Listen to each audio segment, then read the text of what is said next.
Assalamualaikum.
Assalamualaikum, Satuna.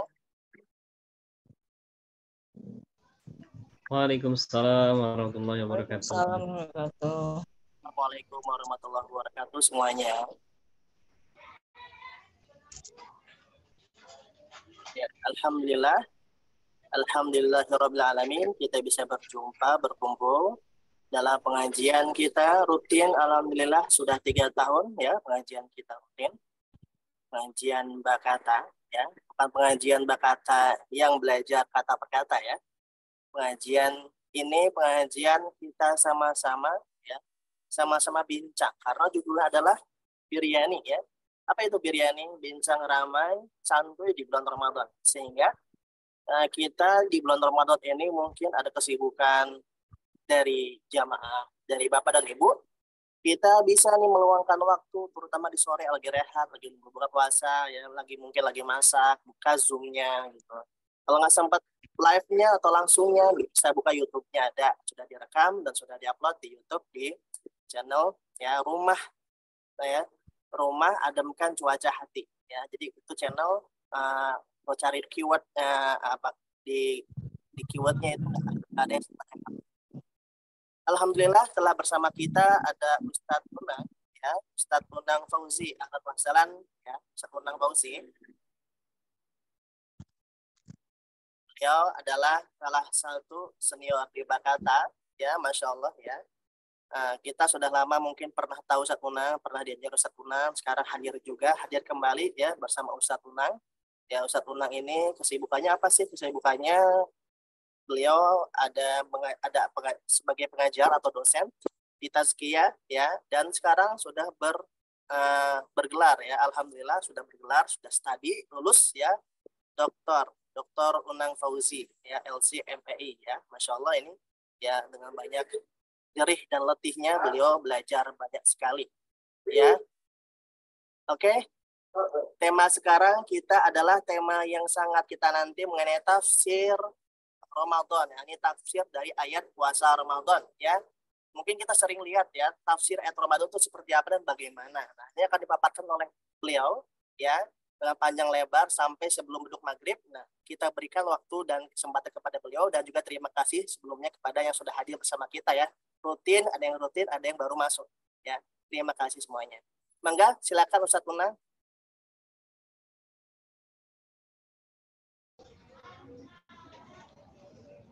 Bismillahirrahmanirrahim. Assalamualaikum warahmatullahi wabarakatuh.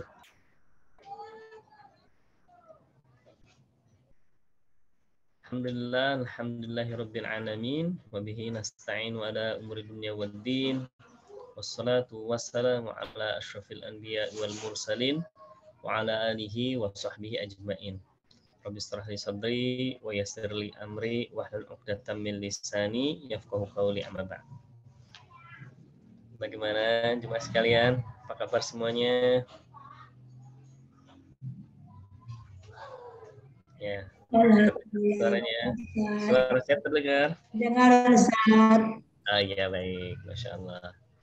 Alhamdulillah di sore hari ini menjelang berbuka, kemudian di hari Ramadan, kemudian juga di hari mulia yaitu di hari Jumat. Mudah-mudahan Allah Subhanahu wa taala mengabulkan doa-doa kita. Amin. Amin. Janji dari Rasulullah SAW bulan Ramadan, kemudian di hari Jumat menjelang maghrib, ini adalah waktu-waktu mustajab untuk berdoa. Kemudian kita berada di majelis ilmu, insyaallah raudhatun min riyadil jannah,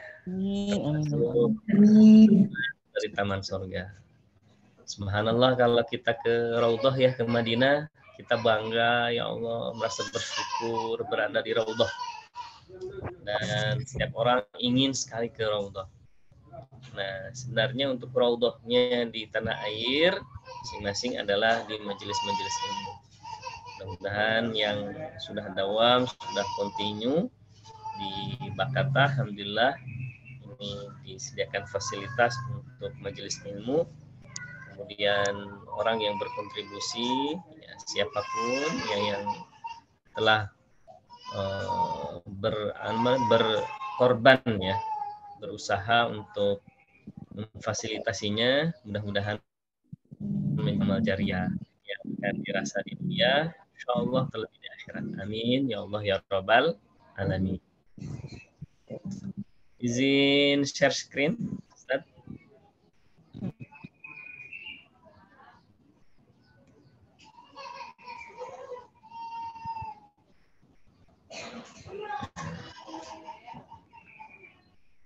Terlihat screen-nya? Terlihat, Ustaz. Ya, baik. Masya Allah. Baik, kita mulai dari Al-Qur'annya ya. A'udzu billahi minasy syaithanir rajim. Bismillahirrahmanirrahim. يا أيها الذين آمنوا كتب عليكم الصيام كما كتب على الذين من قبلكم لعلكم تتقون أياما معدودات فمن كان منكم مريضا أو على سفر فعدة من أيام أخر وعلى الذين يطيقونه فدية طعام مسكين فمن تطوع خيرا فهو خير له وأن تصوموا خير لكم إن كنتم تعلمون. Sadaqallahul azim wa sadaqa rasulul karim wa nahnu ala dzalika minasyahidin wasyakirin walhamdulillahirabbil alamin. Masyaallah. Ayat suci Al-Qur'an di Quran surat Al-Baqarah ayat 183. Allah berfirman, Ya ayyuhalladzina amanu kutiba alaikumusiyam. Masya Allah. Wahai orang-orang yang beriman, kutiba alaikumusiyam, telah diwajibkan bagi kalian as-siyam, saum, yaitu saum Ramadan. Kama kutiba alal ladzina min qablikum la'allakum tattaqun. Bagaimana Allah wajibkan atas orang sebelum kamu agar kamu bertakwa. Dalam Al-Quran surat Al-Baqarah ayat 183 ini Allah berikan penjelasan kepada kita, kepada umatnya, untuk siapa. Ini adalah seruan ya dari Allah Subhanahu wa taala kepada orang-orang yang beriman. Yang diseru adalah orang yang beriman. Jadi bukan sekedar Islam tapi dia sudah mukmin. Muslim, kemudian naik pangkatnya. Yang kedua adalah mukmin. Mudah-mudahan naik angka ketiga yaitu muhsin ya, sebagaimana hadis Jibril. Ada muslim dulu. Nah, ini mukmin. Tidak setiap muslim itu mukmin, tapi setiap mukmin insyaallah mereka adalah muslim. Nah, seperti itu ya. Dalam tafsir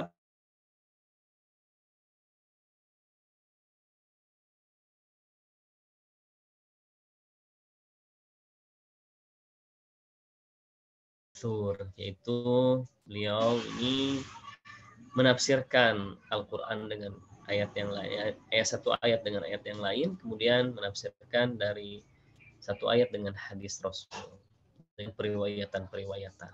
Ini menjadi induk dari tafsir-tafsir dari tafsir ma'thur ya, bil ma'thur. Beliau ini ulama kita Imam At-Tabari mengatakan yang dimaksud dengan kutiba alaikumusiyam adalah al-kaf, menjaga. Sebagaimana definisi dari siam itu sendiri adalah al-imsak. Al-imsak di sini al-kaf, yaitu tolabul kafi. Ya. Kita tahu bahwa di dalam usul fikih, kajian usul fikih, ada tolabul kafi, ada tolabul fi'li, ada tolabul kafi. Tolabul kafi ini adalah menuntut agar menahan. Ya. Menuntut agar menahan. Apa yang harus ditahan adalah hal-hal yang sifatnya adalah larangan dari Allah Subhanahu wa taala. Kita tahu ada al-kaf dalam misalnya dalam orang yang sedang melakukan ihram, itu juga ada larangannya. Orang yang melanggar akan dikenakan dam, kan begitu ya, Masya Allah. Nah, ini sangat kangen sekali ya, kita menjadi muhrim. Muhrim, orang yang sedang berihram, dalam arti ada al-kaf, ada larangannya. Tapi itu larangannya, banyak sekali larangannya. Kalau melanggar, dia akan terkena namanya dam, sanksi. Bukan berarti kita mengatakan bahwa saya sanggup kok membayar damnya gitu ya. Kalau misalnya ada yang umroh gitu, misalnya kemudian dia mengatakan saya sanggup kok bayar damnya. Dam yang terbesar apa sih? Unta gitu. Sanggup kok saya bayar dam unta gitu. Masya Allah. Masalahnya bukan sanggup dan tidak sanggupnya. Bukan bayar atau tidak bayarnya ya. Bukan sekedar itu, tapi taqarrub ilallah bil imsak. Gitu. Adalah ini. Sebagaimana Imam Ibnu Katsir mengatakan tentang kutiba alaikumusiyam ini adalah biniyatin khalisah lillahi azza wajal, dengan niat tulus ikhlas karena Allah Subhanahu wa taala. Bahkan Syekh Ibnu Asyur mengatakan bil qasdit taqarrub ilallah. Nah, lebih dari itu bagaimana saum ini bukan sekedar menjaga, tapi niat tulus ikhlas karena Allah ya. Kemudian dengan bermaksud mendekatkan diri kepada Allah. Barang siapa yang mendekat sejengkal, barang siapa, ada yang juga yang mendekat satu siku, ada yang mendekat satu hasta, ada yang mendekat, ada yang mendekat, ada yang mendekat. Ingatlah bahwa ketika kita mendekat, Allah lebih dekat lagi. Ketika ada seseorang yang mendekat kepada Allah Subhanahu wa taala diamal dengan suatu amalan, maka Allah akan mendekat lagi. Dan ingatlah Allah itu adalah dekat. Ketika kita mendekat, maka Allah akan lebih dekat lagi. Allah akan mengabulkan segala permohonan-permohonan kita. Masya Allah ya. Itu adalah secara penjelasan dari para ulama tafsir tentang apa yang dimaksud dengan al-kaf itu sendiri kan, siam ya. Kutiba alaikumusiyam. Mengapa Allah Subhanahu wa taala menyebutkan kutiba? Nah ini juga ada namanya asrar balaghiyah, ada rahasia-rahasia yang terkandung dalam kata kutiba. Kenapa tidak furido? Allah telah memilih kata kutiba ini pilihan Allah. Tentunya di situ ada asrar balaghiyah. Ternyata kata kutiba ini mengandung makna-makna khusus, ya. Makna-makna khusus dalam ibadah saum. Dan tidak setiap perkara yang Allah wajibkan Allah katakan kutiba, ya. Allah berikan lafaz kutiba, tidak. Wajibnya haji, Allah tidak katakan kutiba alaikumul hajj, tidak, gitu. Tapi walillahi 'alan nas hijjul baiti man istata'a ilaihi sabila. Allah mengatakan dengan redaksi yang lain. Salah satu faidah dari al-imsak itu sendiri di sini menurut Syekh Rashid Ridho, ya, dalam tafsir Al-Manar, nih kutipan-kutipan dulu.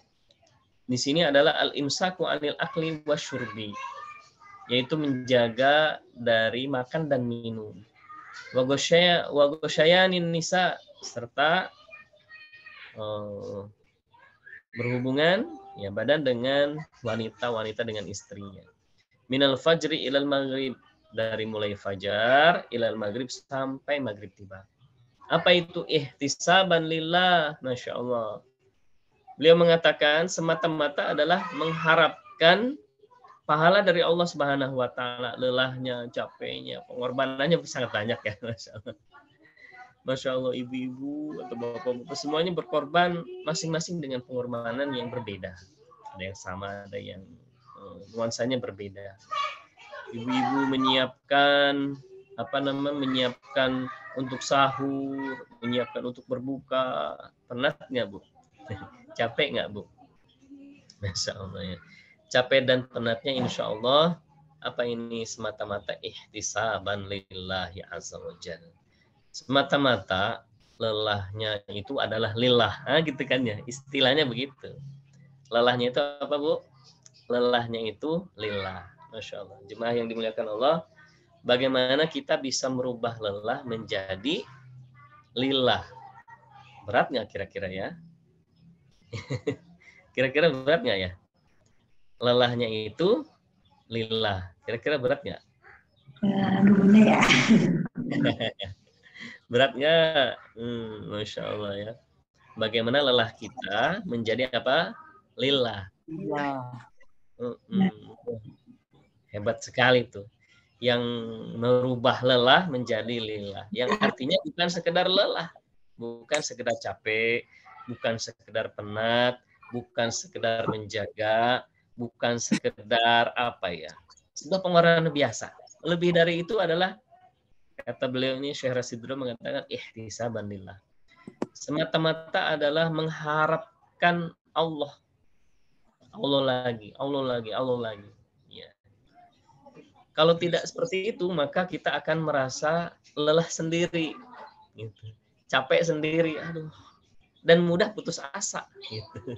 Dan mudah putus asa, mudah menggerutu, gitu istilahnya apa, ya? Kalau lelah itu kan, saudara lelah itu apa? Saudara lelah itu capek.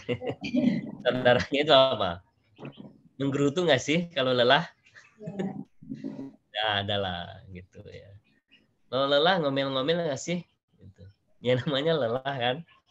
Lelah itu ya kalau konven gitu. Lelah itu kalau misalnya secara umum, lelah itu ya begitu. Lelah itu capek, letih, lesu, apalagi ya? Haus, dahaga. Apalagi ya? Inginnya marah-marah gitu. Inginnya Inginnya melampiaskan kekesalannya, apalah gitu, yang umumnya kan begitu. Tapi kita rubah sedikit demi sedikit, perlahan-lahan, ya, mulai naik gitu. Makanya Imam Ghazali kan ada istilah saum awam, gitu. Imam Ghazali itu menyebutkan klasternya itu saum awam, saum khos, saum khawasul khos, gitu. Jadi memang ada klaster-klaster di mana pemahaman itu ada pemahaman yang awam. Nah, kita sudah berada di pemahaman yang mana, ya? Ya, sedikit demi sedikit, perlahan-lahan kita ingin lelah kita menjadi lillah. Ya. Lelah kita bukan sekedar lelah sih. Ibadah lelah nggak sih? Lelah. Sampai kata Aisyah itu, Rasulullah tuh kalau sholat malam itu apa? Hatta tatafattor kodama. Masya Allah. Rasul yang dilihat sendiri oleh istrinya yaitu Aisyah, Rasul ketika sholat, kemudian berkorban untuk sholatnya, Rasul itu hatta tatafattor kodama. Sehingga kaki-kaki beliau itu gemeteran dan bengkak-bengkak terlihat. Kita sholat tarawih sampai bengkak nggak ya? Siapa yang sholat tarawih sudah bengkak? Yang ada kalau kita duduk lama itu bengkak ya. Kalau kita duduk lama di pesawat, kemana? Ke Turki gitu ya. Ke Turki 13 jam gitu ya. Ada yang pernah ke Turki? Masya Allah. 13 jam nggak bergerak tuh, bengkak tuh kaki. Nggak bergerak gitu. Ya kalau udah usia sih, kalau masih muda enggak lah. Kalau ada faktor U, apalagi wah udah faktor U itu usia itu memang itulah bengkak-bengkak tuh gitu. Nah Rasul itu, Aisyah itu ketika Rasulullah sholat itu faktor kodama. Sehingga Aisyah radhiyallahu anha bertanya kepada Rasulullah, wahai baginda Nabi, wahai Rasulullah, bukankah engkau ini telah diampuni dosa, telah dicanangkan surga gitu. Kemudian apa jawaban baginda Nabi? Ya Aisyah, afala akunu abdan syakura. Wahai Aisyah, ini aku lakukan ini adalah semata-mata bersyukur kepada Allah, aku telah dicanangkan surga kan begitu. Masya Allah, bijaknya Nabi ya terhadap kepenatan, kelelahan. Nah kita bisa nggak ya seperti itu sampai lelahnya itu lillah gitu. Bisa nggak ya kita sama seperti itu? Seperti apa yang dilakukan baginda Nabi, apa yang disediakan baginda Nabi. Afala akunu abdan syakura. Wahai Aisyah, aku melakukan seperti ini. Bukti syukur aku kepada Allah. Masya Allah. Allah telah anugerahkan kesehatan. Alhamdulillah. Bukan sekedar alhamdulillah. Tapi lebih dari itu adalah dibuktikan dengan ibadah-ibadah. Sholatnya, khusyuknya. Sampai Rasulullah kan menyatakan dalam hadis itu, walatas al-an husnihinna wa tulihinna gitu. Baginda Nabi itu kalau sholat, para sahabat menyatakan wala yas'alu an husnihinna wa tulihinna. Jangan tanyalah Rasul itu panjang dan bagusnya bacaannya. Enaknya bacaan. Bukan ingin kilat-kilatan gitu. Apa sih kilat? Sholat kilat gitu. Kilat itu artinya apa? 7 menit selesai. Gitu. Waduh, 7 menit. Berapa rakaat? 11 rakaat 7 menit. Gitu. Waduh, gimana itu sholat itu? Ya, sedangkan Nabi itu sudah mencontohkan kepada kita. Lelahnya Nabi itu sudah terukur dan sudah teruji. Gitu. Kalau kita udah lelah belum ya sholat? Kalau ada seorang yang telah merasakan tatafattor kodama, bengkaknya kakinya gitu. Tadi saya katakan kalau kita perjalanan jauh lah di mobil atau di pesawat atau kita duduk aja gitu, biasanya kaki itu bengkak-bengkak, tatafattor gitu bengkak gitu ya. Nah itu bukti bahwa itu ada lelah di situ, capek karena nggak bergerak, itu capek karena diam gitu. Dan memang kan dalam hadis itu disebutkan bahwa Rasulullah SAW ketika membaca suratnya itu ternyata surat Al-Baqarah itu lewat itu. Al-Baqarah itu 2 juz setengah, ya, hampir 3 juz ya, lewat itu. Yang artinya lebih dari itu gitu satu rakaat itu. Kembali ke surat berikutnya. Para sahabat mengira sebentar lagi ruku. Nah, sebentar lagi ruku. Ternyata enggak, Rasulullah sambung dengan surat berikutnya. Nah, gimana tuh kalau misalnya ada imam yang seperti itu? Wah, diprotes jemaah. Kabur deh. Aduh. Iya, memang subhanallah tuh di mana di negara-negara Timur Tengah tuh masih ada sih sholat yang sepanjang malam gitu ya. Ya di Indonesia juga ada sholat yang sepanjang malam. Tapi kalau misalnya yang hafal Quran, sholat sepanjang malam, baiknya sholatnya sendiri gitu ya. Atau hanya beberapa orang yang sanggup saja. Jangan sampai ada orang yang menggerutu. Kita baru satu surat yang panjang aja gitu. Kalau misalnya tarawih ya. Ada imam tarawih misalnya, suratnya surat apa, Bu? Ternyata sa'alun deh, juz amma ya. Ternyata sa'alun. Kata yang belakang, sudah ada teriakan, aduh panjang amat gitu kan. Padahal itu misalnya surat An-Naba. An-Naba. Amma yatasaalun. Aduh, panjang nih surat nih. Misalnya gitu ya. Ternyata enggak semuanya, ternyata hanya 7 ayat gitu. Alhamdulillah ya. Kita masih begitu ya. Dan memang kalau jadi imam itu memang pada prinsip kalau berjamaah itu harus melihat kondisional. Ini siap nggak sih? Jemaahnya siap nggak? Kata baginda Nabi kan jangan sampai ada orang yang dzulhajatil, ada orang yang punya hajat gitu, atau ada orang tua gitu, ada yang sudah sepuh gitu. Ya kalau siap sih tidak mengapa. Kalau siap tidak mengapa. Ini kalau misalnya dia tidak siap, ada hajat-hajat yang lain, dia ingin juga sholat berjamaah, ya lihat sikon ya, situasi kondisi gitu. Jadi imam juga bukan berarti saya akan hafal Quran gitu, bukan juga begitu. Namun kalau untuk sholat munfarid, ya sholat yang mulai tahajud, silakan mengulang bacaan atau apa istilahnya itu murojaah ya, murojaah Bapak Ibu yang di sini yang sudah hafal-hafal 20 juz, masya Allah ya, yang sudah hafal sekian juz, mengulang di dalam sholat sunnah, nah itu lebih nyaman. Kita ngulang gitu, ngulang. Kita niat taqarrub kepada Allah. Nah, begitu juga dalam saum.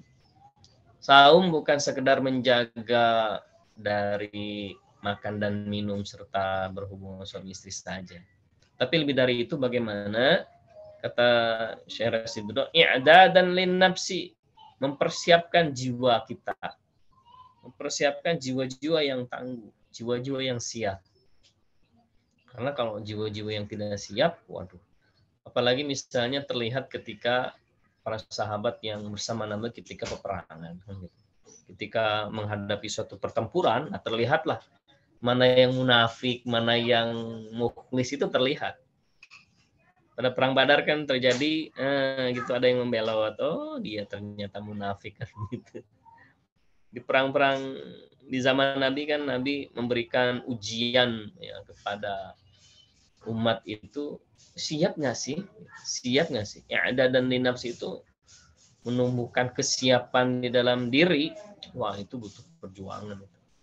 Siap nggak sih dia saum? Siap nggak sih dia melakukan menahan rasa haus dahaga serta berhubungan suami istri di bulan Ramadan? Siap nggak sih? Nah, ternyata juga banyak yang belum siap ya. Aduh, kita lihat di restoran-restoran ini banyak yang, loh ini bapak-bapak kayaknya dia muslim apa non muslim, kita juga bingung kadang. Oh mungkin kalau muslim dia musafir gitu. Oh sedang musafir mungkin ya, atau jangan-jangan apa ya, hilang akal nggak mungkin juga sih. Hilang akal nggak mungkin juga, makannya lahap begitu ya, bayar lagi kan gitu. Aduh. Apa sih anak-anak berkumis ya, gimana ya? Jadi kita kadang bingung gitu, kadang bingung. Ya ini juga ya restorannya juga harusnya sadar diri lah. Kalau di bulan Ramadan bukan tidak boleh berjualan, ada saat-saatnya berjualan dan niatkan untuk orang yang berpuasa. Insya Allah kalau niatnya tulus ikhlas untuk orang yang berpuasa, nah itu pahalanya itu pahala puasa itu, ya kan? Ada orang yang manfaatara iman kan kata baginda Nabi gitu. Barang siapa yang memberikan iftar bagi orang yang saum. Memberikan iftar itu salah satunya kan ada yang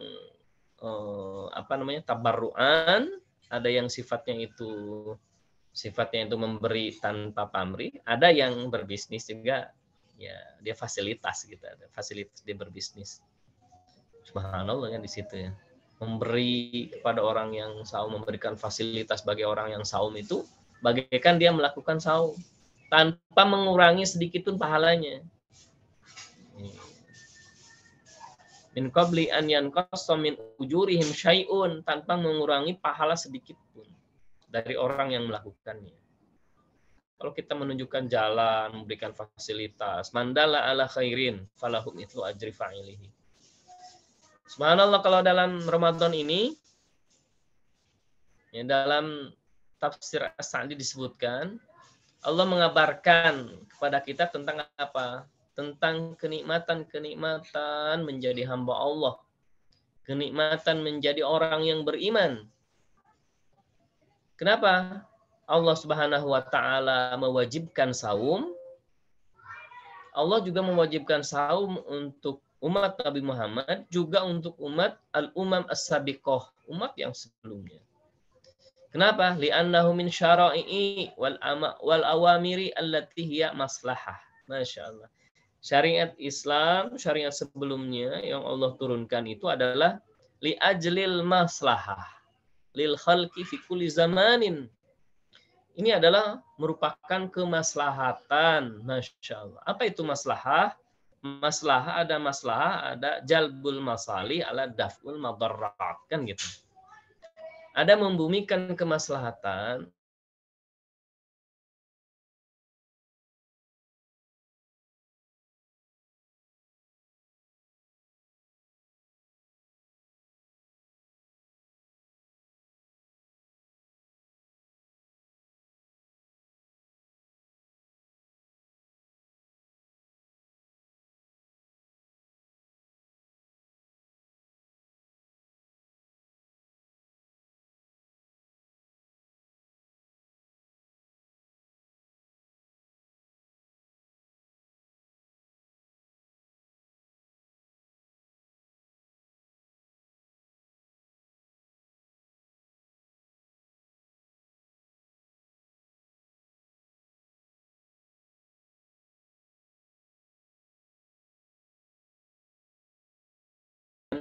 di dalam ibadah saum ini.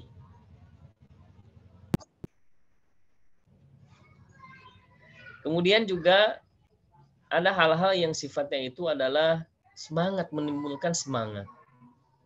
Ada semangat untuk perlombaan, kemudian semangat untuk bersegera menunaikan suatu kewajiban, suatu hal yang diperintahkan. Karena kita sebagai umat Nabi Muhammad senantiasa kita harus bersegera, merespon cepat. Al-musara'a ila salihil khisal. Ada wasari'u ila maghfiratin min rabbikum wa jannatin arduhas samawati wal ard. Masya Allah, kita harus musara'a, harus tanafus. Fastabiqul khairat. Kita harus istibaq, harus bersegera berlomba dalam kebaikan. Dalam keluarga mungkin ya kita latih gitu. Kemudian kalau yang sudah terlatih alhamdulillah berlomba lagi, karena perlombaan itu tidak ada berhentinya. Ada suatu event ke event berikutnya kan gitu, ada level-levelnya.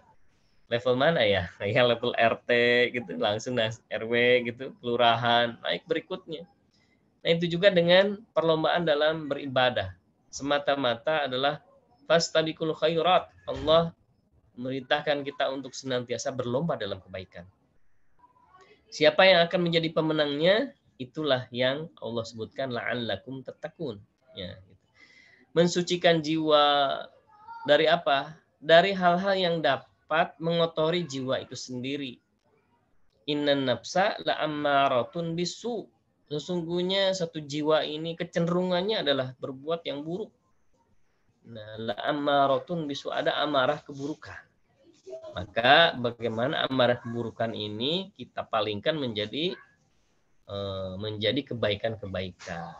Yang tadinya ingin berbuat hal yang tidak yang bermaksiat kemudian menjadi ketaatan. Nah, itulah namanya tazkiyatun nafas.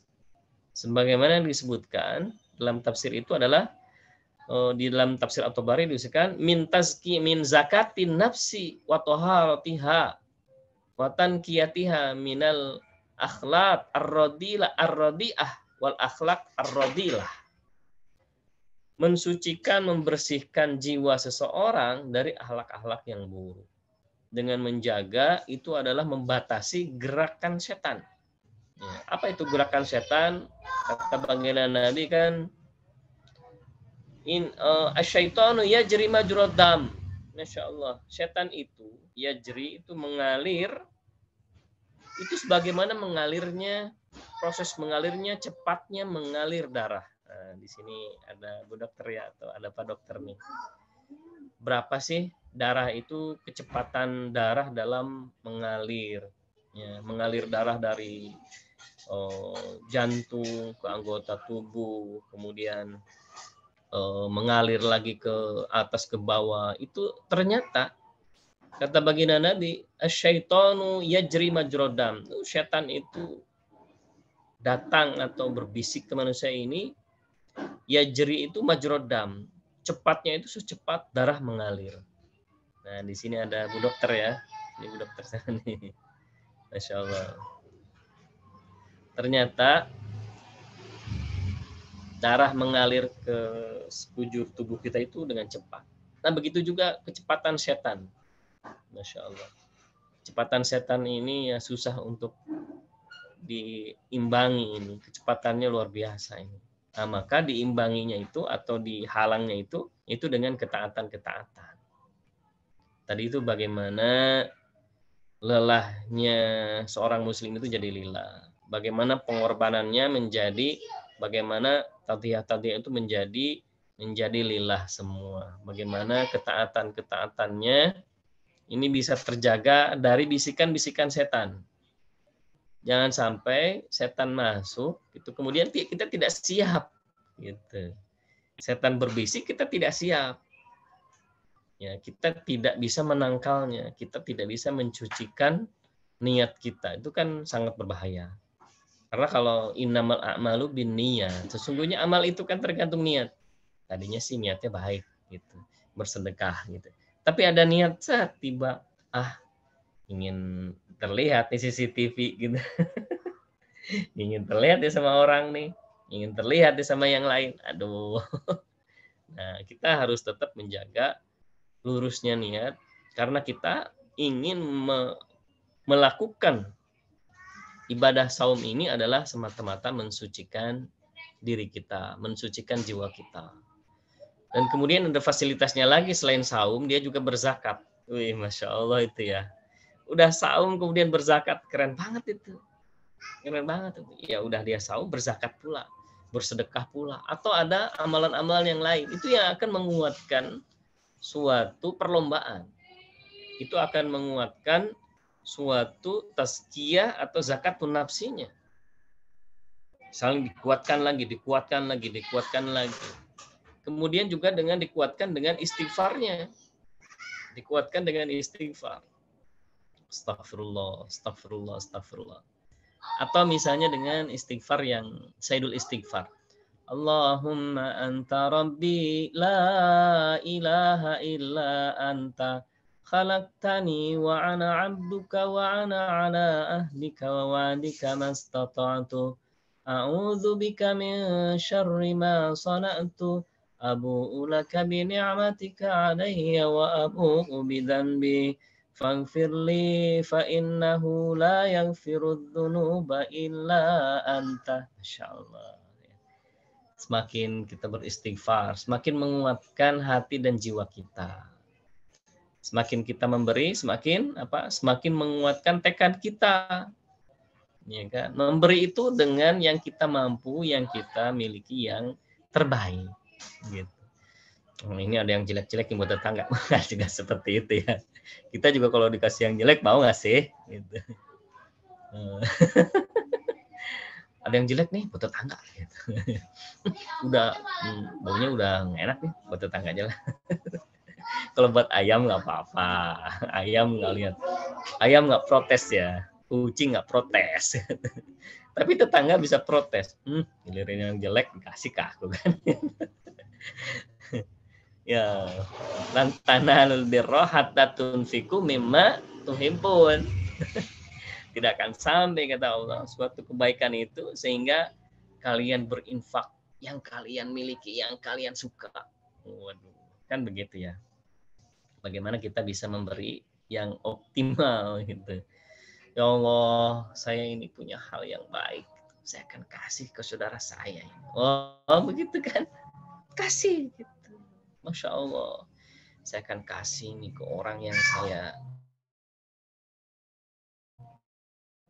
ingin dia doanya kabul. Ya gitu. Karena orang yang baik, orang yang orang yang akan berdoa itu nggak usah kita ketika kasih, tolong doakan saya ya. Nggak usah begitu. Ketika dikasih, udah otomatis itu lisan orang yang baik itu akan mengatakan jazakallah khairan katsira. Kan gitu. Minimal yang terucap itu adalah ucapan-ucapan yang baik. Mudah-mudahan Allah membalasnya lebih baik dari ini. Gitu. Kan ajarakallah, kan gitu. Allah, mudah-mudahan Allah memberikan pahalanya. Fima a'taita, kata Imam Syafi'i kan, apa yang kau kasih. Wa baraka fima abqaita, dan Allah kasih berkah tuh apa sisanya. Gitu. Ya Allah, alhamdulillah harta saya tuh alhamdulillah ya. Setiap saya ingin tuh ada. Itu. Min tanda-tanda keberkahan gitu kan. Ya Allah, hari ini udah turun nih THR. THR udah turun ya Bu ya. Cuman kebutuhannya lebih banyak daripada THR-nya. Nah, itu pusing kan? Pusing nggak sih? Gitu. THR ada 30 juta. Masya Allah, itu THR apa tuh 30 juta? Eselon berapa itu ya? Tapi kebutuhannya 35 juta. Membeli apa sih? Gitu kan. Enggak gitu, ada hal-hal yang sedang aku hadapi. Ya mudah-mudahan Allah kasih solusinya. Ya, setiap apa yang rezeki kita itu kita berharap ada keberkahannya. Berkat apa? Doa-doa dari diri sendiri. Ya Allah, Allahumma barikli kan? Allahumma barik lana. Itu kan setiap kita makan tuh Allahumma barik lana. Iya kan? Allahumma barik lana fima razaqtana. Ya Allah, kasihlah keberkahan. Doa-doa kunut juga kan, Allahumma barik ya Allah, berkahilah, berkahilah, berkahilah. Lantas apa yang dimaksud keberkahan? Keberkahan itu adalah isbatul khair. Ditetapkannya sebuah kebaikan. Sebagaimana syahrul Ramadan kan. Atakum syahrul Ramadan, syahrun mubarakun, kata baginda Nabi. Telah datang kepada kalian bulan Ramadan, bulan yang penuh dengan keberkahan. Bangga, bahagia berada di Ramadan. Dan ini adalah merupakan doa-doa kita nih masuk bulan Ramadan, Bapak Ibu jemaah sekalian ini. Doa kapan? Doa setahun yang lalu. Ya Allah, sampaikan saya ke bulan Ramadan. Nah, telah sampai sekarang. Kita kan berdoa lagi, ya Allah, bulan Ramadan besok, tahun depan juga saya kepengen masih di Ramadan. Ya Bu ya? Mau kan Bu? Wih, Masya Allah. Senang berada di Ramadan. Bukan ada kolaknya Bu. Yes, Ramadan, banyak kolak. Bukan kolak, kolak itu mah, aduh, ya kalau ada kita santap. Kalau nggak ada juga nggak usah dipikir-pikirin ada kolak Ibu ya. Mikirin, ya Allah belum ada kolak. Nggak usah dipikirin. Nggak usah dipikirin, beli aja atau buat gitu. Nggak usah dipikirin. Dipikirin malah jadi pikiran, waduh, kepikiran gitu. Siang-siang enaknya makan apa ya? Dibayang-bayang gitu, ya Allah enak tuh makan ini nggak apa-apa, alhamdulillah. Kalau ada rezekinya kita beli, kita siapkan. Kalau nggak ada ya nanti juga akan datang nanti. Nggak usah jadi pikiran apa ibadahnya apa ya di hari ini, ibadahku apa ya, qiraah Quran udah oke. Oh, 1 juz one day 1 juz oke kan Bu? Oke gitu. Oh, udah 1 juz apa lagi ya? Oh, murojaah lagi, belajar lagi dengan Bakata. Iklan dikit. Belajar lagi dengan Bakata. Oh, Bakata siapin dong. Itu sekarang kelas bukan kelas Bakata yang intensif. Ada nanti kiswahnya ada. Saya kepengen tahu nih bab waris. Nanti ada tuh ya, ustadz disiapkan. Saya pengen tahu nih bab tentang zakat deh gitu, sedekah, infak sedekah, wakaf gitu. Ada nanti. Bisa dihadirkan. Masya Allah. Nah, maka semakin kita mendekat tadi itu ya dalam tafsirnya. Niatnya itu adalah taqarrub lillahi azza wajal, bagaimana kita bisa mendekat. Semakin mendekat insya Allah kita semakin Allah sayangi. Bapak Ibu, kalau Allah telah sayangi kita, Allah akan umumkan di langit itu, ana uhibbu fulan. Ya kan? Saya menyukai si fulan, si fulana, si fulan, si fulan. Berarti banyak kali ya? Banyak. Itu bagaimana kalau namanya sama? Allah nggak mungkin meleset. Gitu. Wa yaqulul malaikatu, dan malaikat bukan mengatakan ana uhibbu fulan. Malaikat semua yang ada di langit itu akan mengatakan ana uhibbu fulan. Bukan sekedar itu. Kalau Allah sudah menyatakan kecintaannya terhadap si fulan, si fulana, maka Allah akan mudahkan dia. Allah akan kasih keberkahan untuk dia. Allah akan beri yang dia mau. Itu Masya Allah. Kita baru aja terpikir, ya Allah, enak banget ya Ramadan berangkat umroh. Ada caranya. Ada rezekinya, Bu. Siapa yang mau ibadah umrah bulan Ramadan nih? Kata baginda apa? Yuk dilul haj. Pahalanya sama dengan berhaji ma'i bersama Nabi. Masya Allah. Pahalanya sangat besar. Dananya juga sangat besar. Setimpal lah. Setimpal nggak, Bu? Setimpal lah. Ya, dananya juga berapa ya? Ya 50 juta, 60 juta gitu. Ya, kisaran itulah. Dipikir mendingan beli motor, mendingan pergi umroh ya. Wah, lah itu. Mendingan motor listrik yang seharga umroh atau pergi umroh ya. Motor listrik bagus itu. Dan bisa dinikmati bukan sekedar hari ini, besok lusa ya juga. Motor listrik Ibu kan masih ada gitu. Motor udah ada 3 tuh. Buat apa lagi beli-beli yang baru, yang ini gitu. Ya, kita namanya juga nanti apa namanya? Apa istilahnya tuh, ya kita menata atau apa namanya tuh mempersiapkan untuk hari esok, bukan sekedar hari ini. Boleh untuk pergi umroh, boleh ditabung, boleh untuk kebaikan-kebaikan yang lain, boleh diwakafkan, boleh yang selainnya, silakan untuk dipilih. Bagaimana kita bisa merencanakan yang baik. Nah itulah dia, saum juga memberikan semangat untuk perencanaan yang baik. Selain menahan, juga menjadi tameng. Iya kan? Menjadi tameng, bagaimana saum itu juga menjadi tameng. Bagaimana saum itu membuktikan kita ketakwaan kepada Allah. Mengapa dalam saum itu ada la'allakum tattaqun? Masya Allah ya. Bagaimana saum itu bisa menata diri kita, menjaga diri kita, supaya kita lebih dekat kepada Allah. Mudah-mudahan Allah berikan ketakwaan. Amin. Ya Allah, ya Rabbal alamin. Masya Allah ya.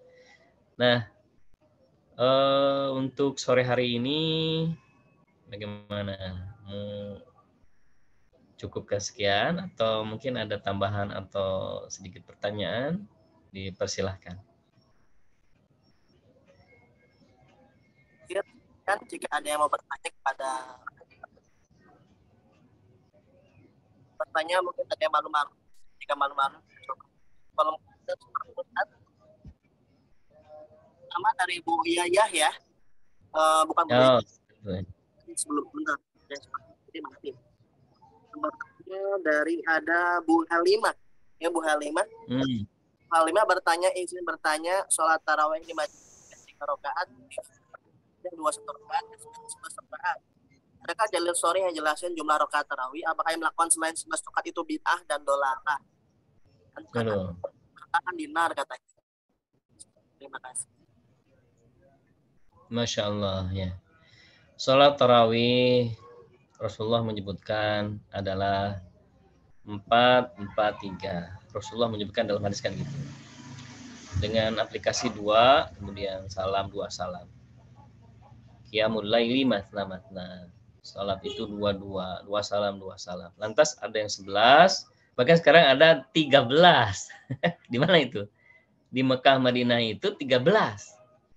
Kemudian sebelumnya 23, 21 ya. Bukan berarti yang lebih dari 11 itu termasuk bid'ah. Karena seandainya itu adalah bid'ah, senantiasa menjadi perhatian umat secara umum. Kita kan tidak mau melakukan sholat itu ada bid'ah-bid'ah dalam sholat. Bagaimana mungkin kita melakukan sholat, kemudian sholat kita bid'ah. Yang artinya adalah bid'ah itu kullu bid'atin dolalah. Kullu dalalatin finar. Gitu. Setiap bid'ah itu adalah sesat dan setiap kesesatan itu neraka. Waduh, bagaimana mungkin orang melakukan sholat tarawih, kemudian dia diklaimnya bid'ah, kemudian menjadi sesat, sesat itu neraka. Wal iyadzubillah, kita tidak menginginkan itu.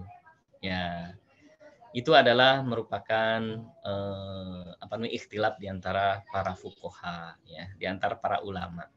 Bukan berarti udahlah saya ini aja gitu. Ya silahkan, namun bukan berarti yang lainnya salah gitu ya. Singkatnya begitu. Jadi kalau melakukan salat, hendaklah kita yakini. Nah, yang mana gitu. Sehingga saya pernah juga itu salat di mana ya, di Tebet itu di satu masjid itu ada dua ronde gitu. Ronde pertama itu 11. Kemudian ronde kedua itu yang mau meneruskan sampai 21. Masya Allah, di satu masjid itu. Kalau nggak salah itu di Masjid Muhammadiyah gitu ya. Ada ya begitu. Ya sebenarnya insya Allah kalau dari sisi rakaat mau 11, ya, mau 13 yang sekarang yang dilakukan di Masjidil Haram, Masjid Nabawi, kemudian yang 21, kalaupun ada yang 23, insya Allah semuanya adalah sunnah. Ya, semuanya adalah tidak termasuk bid'ah. Seandainya termasuk bid'ah, itu akan menjadi perhatian para ulama, menjadi fatwa-fatwa sesat, fatwa bid'ah kan gitu. Nah, seperti itu. Nyatanya kan tidak ada fatwa tentang sholat 13 itu adalah merupakan sesat, kan tidak ada. Gitu. Nah, nas'alullah, kita memohon kepada Allah Subhanahu wa taala an yarzuqana al-ikhlas wa ta'ah. Mudah-mudahan ini adalah bentuk keikhlasan, bentuk ketaatan kita kepada Allah Subhanahu wa taala. Walladzina hum an salatihim khashi'un gitu. Barang siapa yang ingin dikategorikan orang yang falah gitu, qad aflahal mu'minun, orang mukmin yang mendapatkan kebahagiaan kemenangan itu adalah dia adalah orang-orang yang khusyuk di dalam melakukan sholatnya. Khusyuk di situ nanti ada penjabarannya tentang khusyuknya. Wallahu a'lam bishawab. Sekian yang bisa ditanggapi. Mungkin ada 5 lagi. Kira-kira bisa dijawab singkat ya. Bisa dijawab singkat, saya bantu untuk menentukan. Mungkin kita pilih aja ya. Oke, ini yang selanjutnya. Oke. Intinya dari Bu Desi pertanyaannya mengenai sholat taraweh 23 rakaat tapi setengah jam. Sah nggak sholatnya? Terus apakah imam makmumnya itu bersama-sama berdosa ketika sholatnya tidak? Masya Allah ya. Ada sebuah sabda Nabi, man shallamal imam hatta yansharifal imam. Barang siapa yang sholat ya, sampai yansharifal imam, sampai selesai gitu. Cuman ini sangat cepat sekali. Ini misalnya setengah jam gitu. Apakah dipandang sah? Insya Allah kalau sah, insya Allah sah kalau terpenuhi rukun dan syaratnya. Namun apakah tumakninah atau tidak? Nah itu dia yang menjadi pilihannya. Ya, apakah kita tumakninah atau tidak nih? Ya, apakah kita khusyuk atau tidak? Nah, itu juga harus kita perhatikan. Karena yang dimaksud dengan tarawih itu yang artinya adalah kita santai, rehat. Salat kita itu tidak terburu-buru, kita tidak tidak balapan gitu ya. Tapi bagaimana tarawih? Kenapa disebut tarawih? Itu dari kata raha yang artinya santai. Santai, tenang, bahagia. Dan yang paling utama khusyuk dan tumakninah. Ya, khusyuk itu harus tetap kita jaga. Gitu. Mungkin nggak ya yang setengah jam itu khusyuk? Ya, mungkin. Jadi kita tidak bisa menafikan setengah jam nggak khusyuk. Karena kehusyuan itu ada di diri seseorang. Gitu. Misalnya standar lah kita sholat misalnya 2 rakaat itu 3 menit atau 4 menit. Gitu. Misalnya suratnya surat kul-kul biasa langganan. Gitu. Boleh nggak diulang-ulang gitu? Kul-kulnya diulang-ulang gitu kan. Kita kalau kadang cepet, agak letih nih, kul-kul aja gitu. Atau beberapa ayat gitu.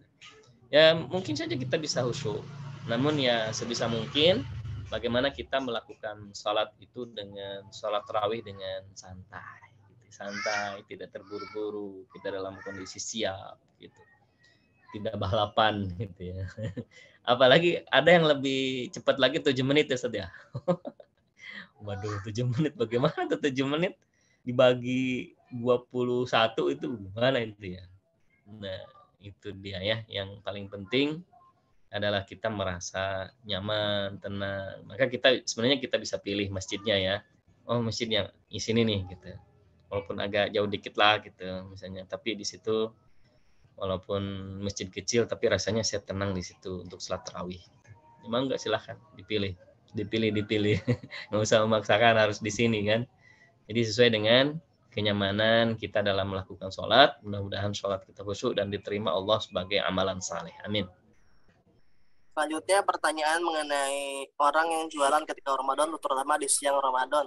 Apakah Nah, itu dia tadinya. berdosa? Ya, ini bisa Nah, dilanjutkan pertanyaan dengan selanjutnya, pertanyaan mengenai umat Islam berpuasa sebulan penuh katanya dari Bu Yaya. Terus umat Yahudi hari Sabtu doang, tapi rutin tiap pekan. Sedangkan umat Nasrani ini mungkin jawabannya dia tidak tahu. Kayak katanya syariat Islam kayak berat deh. oh gitu ya. Masya Allah ya. Islam kan penyempurna agama sebelumnya, berarti agama sebelumnya tidak sempurna. Berarti jika demikian Tuhan memiliki kekeliruan. Silakan Ustaz. Waduh, nih. Dalam Al-Qur'an disebutkan bahwa kutiba 'alal ladzina min qablikum. Ternyata Allah Subhanahu wa taala juga mewajibkan saum bagi umat yang sebelumnya. Dalam tafsir kan disebutkan mengapa Allah wajibkan saum kepada umat terdahulu juga, Yahudi dan Nasrani, agar umat Islam bisa memperhatikan ibadahnya dengan baik. Nah, gitu. Agar umat Islam tidak merasa berat dalam menjalankannya. Agar umat Islam menguatkan tekad yang baik, tekad-tekad kuat ya dalam kewajiban ini. Dalam tafsir sudah disebutkan, sudah dijelaskan tentang umat sebelumnya. Kenapa sih umat sebelumnya juga dibebankan? Karena kita ingin tekad kita lebih kuat. Dan umat Islam tidak merasa berat karena sebelumnya juga ada kewajiban puasa gitu. Ya, kewajiban puasa. Kita diwajibkan 1 bulan penuh. Tadi itu penuh dengan kemaslahatan. Dari sisi medis, dari sisi sosiologi, dari berbagai sisi ilmu, niscaya saum Ramadan itu adalah membersihkan, mensucikan, tameng, bukan sekedar menahan, tapi juga ada nilai-nilai yang lain. Dan Allah tahu karakter manusia itu kan bisa maslahat untuk kebaikan-kebaikan tubuh dan kebaikan jiwanya ketika dia berpuasa 1 bulan. Gitu ya. Ketika dia berpuasa dengan melakukan saum Ramadan ini. Ya. Kecuali orang-orang yang namanya ma'dzur syar'i ya. Ada orang-orang yang diberikan izin oleh Allah untuk tidak berpuasa tapi menggantinya dengan fidyah. Nah, tadi itu yang pertanyaan selanjutnya, bagaimana kalau misalnya kita memberikan fasilitas kepada orang yang saum, maka pahalanya seperti orang yang melakukan saum. Bagaimana kita memfasilitasi tadi itu kemaksiatan? Hati-hati. Biarinlah dia ini berbuka juga, saya kan jualan. Nah, hati-hati dengan niatan itu. Hati-hati dengan niatan itu. Khawatir kita juga termasuk orang yang memberikan fasilitas keburukan. Mandalla ala khairin falahu mithlu ajri fa'ilihi, kan kata baginda Nabi begitu. Barang siapa yang menunjukkan jalan kepada kebaikan, maka dia akan mendapatkan kebaikan-kebaikannya. Mafhum muhalafahnya adalah barang siapa yang memberikan keburukan-keburukan, maka keburukan itu akan kembali kepada dirinya. Hati-hati itu. Iya, man sanna fil islami sunnatan sayyi'atan, kata baginda Nabi. Barang siapa yang memberikan satu hal yang buruk, falahu izruha, maka keburukan itu akan kembali kepada dirinya. Min qabli an yanqassa min ujurihim syai'un. Hati-hati itu. Hati-hati, sangat hati-hati. Mudah-mudahan di hari-hari Ramadan ini, mudah-mudahan Allah berikan keikhlasan, berikan ketabahan untuk senantiasa kita menjaga. Mudah-mudahan lillahnya itu menjadi lillah. Lelah kita menjadi lillah. Wallahu a'lam bishawab. Bukan ya, sebentar lagi azan maghrib ya. Pertanyaan terakhir insya Allah Sabtul Khair itu sudah dijawab tadi ya. Oke, terima kasih kepada Ustadz Unang atas waktunya, Masya Allah. Yang bersama kita setahun sekali loh. Masya Allah ya. Terima kasih juga kepada jamaah yang hadir. Ada juga jamaah saya ini, Pak Rahmat Syah, Masya Allah. Masya Allah. Ya, selamat berbuka semua. Ada tiga Ustadz. Terima kasih atas waktunya. Kita sama-sama baca doa kepada Subhanallah bihamdika, asyhadu an la ilaha illa anta, astaghfiruka wa atubu ilaik. Assalamualaikum warahmatullahi wabarakatuh. Terima kasih Ustaz. Sama-sama, barakallah semua. Makasih Ustaz. Sama-sama Ibu.